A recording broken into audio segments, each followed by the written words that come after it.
On a quiet morning in August 1986, the sun rose over the hills of Cameroon, but nothing was moving. There were no birds singing in the trees, no cattle grazing in the fields, and no smoke rising from the cooking fires. In the valleys surrounding Lake Nyos, time seemed to have stopped completely, freezing an entire community in a single tragic moment.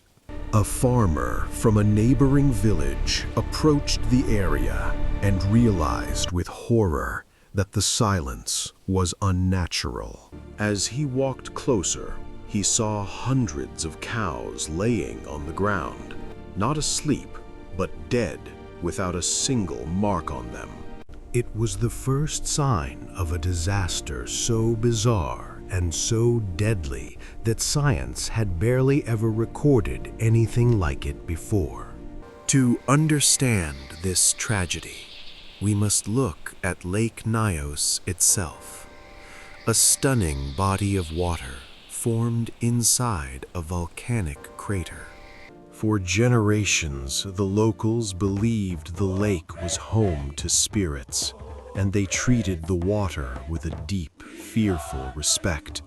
The folklore told stories of the water turning bad, but in 1986, the lake looked as peaceful as a mirror.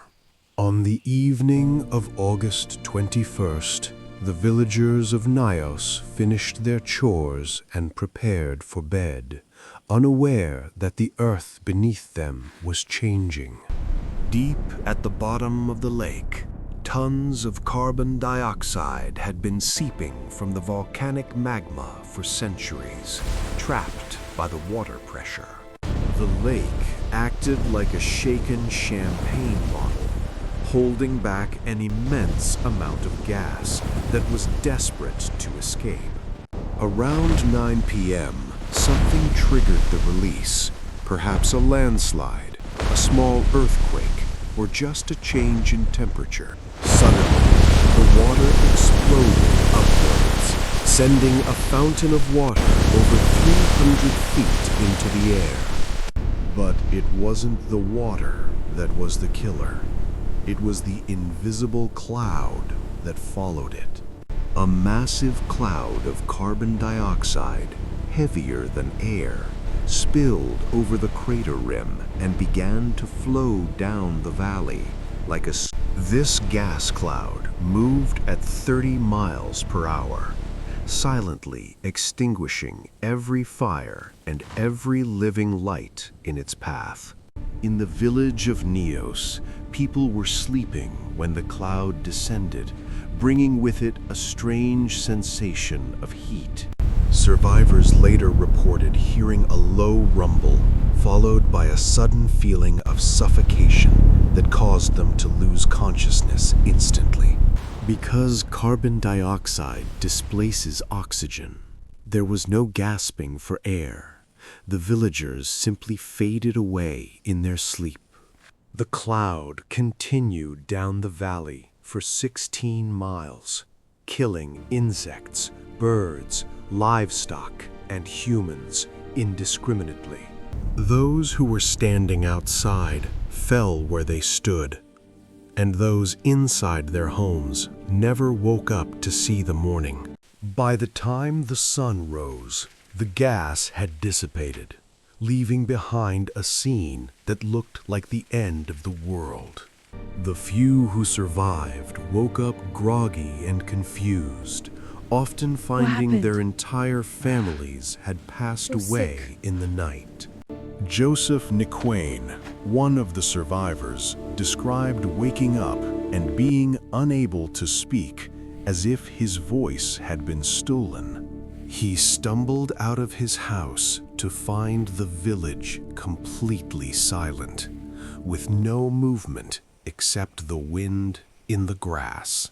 The skin of the survivors and the victims showed strange burns, which baffled the first responders who arrived days later.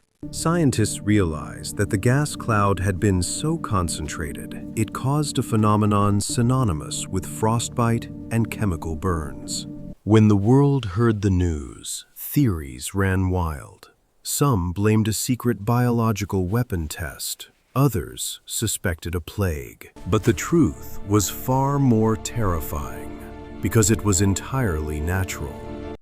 A loaded gun created by the Earth itself. Limnologists discovered that the lake had turned a deep red color after the explosion, caused by iron stirred up from the bottom. The gas release was a limnic eruption, a rare event that has only been recorded twice in human history. The sheer volume of gas released was estimated at 1.6 million tons, enough to suffocate a major city.